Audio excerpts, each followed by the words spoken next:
Alright, ladies and gentlemen, Fab's in the house. And today I've got the Ultra-X Omen here with me for a review. And as usual, we're going to analyze the look, the sound, and the feel of this guy. But first of all, let's just do a quick size comparison.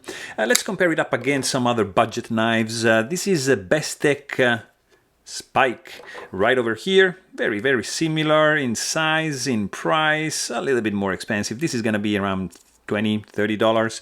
This is maybe gonna be 35, so a little bit more. Also up against the Ultra-X Hugger, same family right over there, a little bit more expensive, maybe $5 more. And this is the Kershaw Asteroid right over here, also another very inexpensive knife and very, very decently built one. Also another cheap one. This is the Magnum by Boker, of course, Ellipse. And let's check it out also up against this bad boy right over here, Para 3 from Spyderco and Paramilitary 2 from Spyderco. So you can see right about on the same size of the Paramilitary 2. So this is the Omen from Ultra-X. So it's a decent knife, guys. There are some issues, of course, because it's a very inexpensive knife, so they had to cut some corners right here, but it's okay. I mean, overall, I decided to get some cheap knives to review them because you guys requested it, and I got these, so I don't know, let's check them out. Visually, it's okay. I mean, I picked these guys because of the visual appearance, and they didn't look too ugly to me.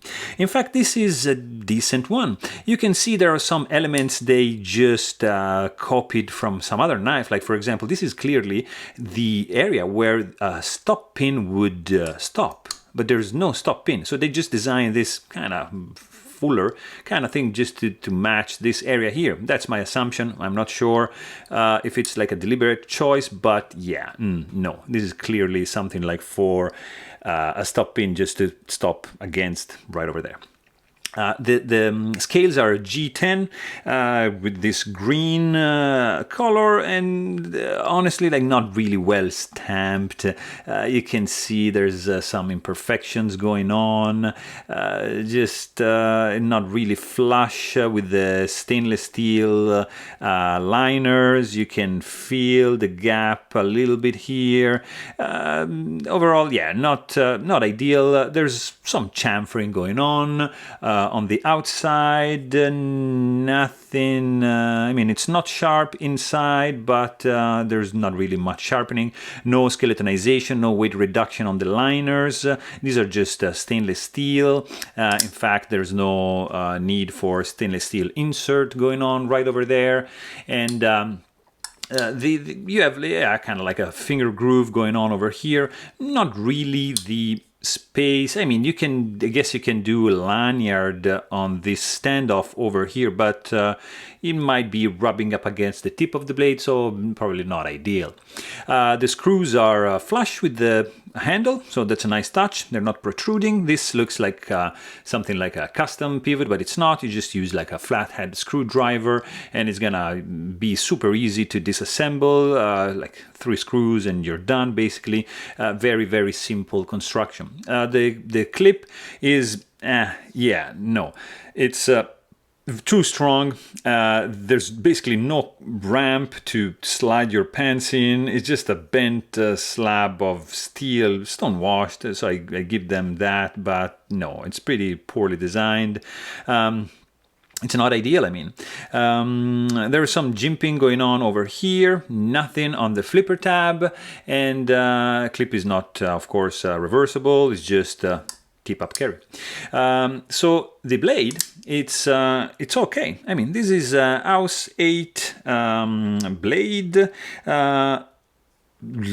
with some billboarding going on here and here. You get this a little bit of jimping going on, and then swooshes down to like 1, 2, 3 angles to create this nicely looking Warncliffe kind of thing with a basically all belly up to the sharpening choil to reveal Not so thin behind the edge blade right over there, but it's good that they included a sharpening choil.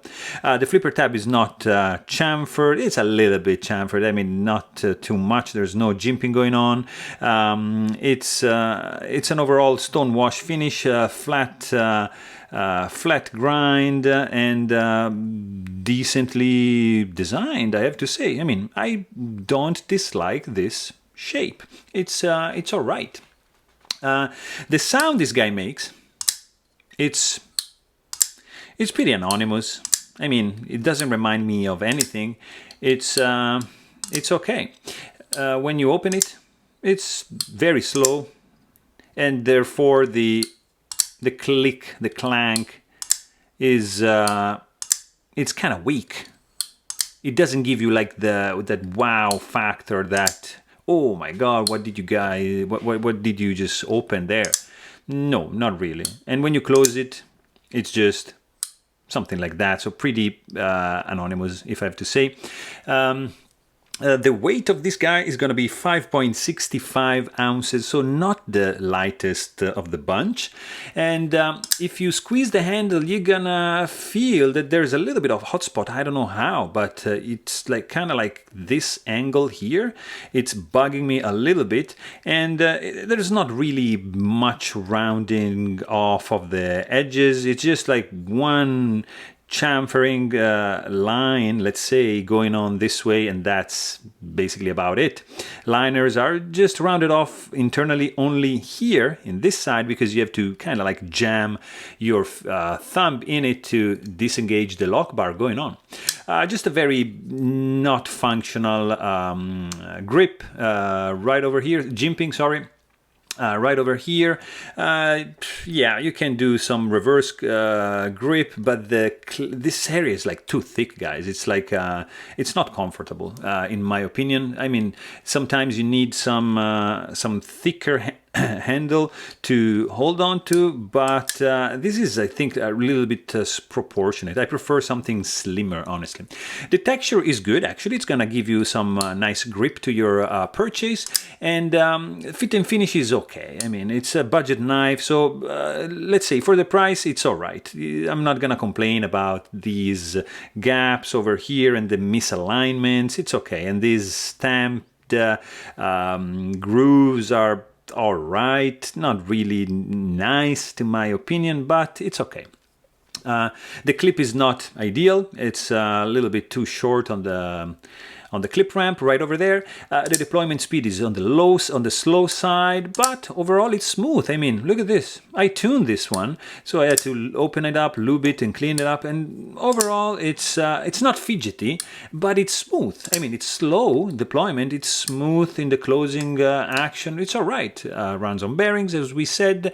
Detent strength on this one is pretty light. You can't really touch the tip of the blade, so good thing. The easiness that, I mean, the lock bar, it's not like the easiest to disengage. You have to kind of like jam your thumb inside, because there's no relief and just like no jimping.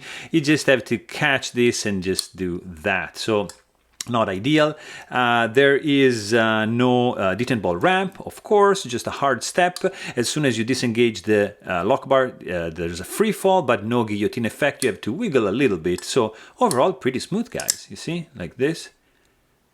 Just a little wiggle, and it's gonna close shut. So overall, it's a decent knife, guys. Like, the look is okay. The sound is kind of like anonymous. The grip it's all right. It's not the best, but it's not like obnoxious. So there you have it. Hope you guys enjoyed this video. Thanks for watching, and stay tuned.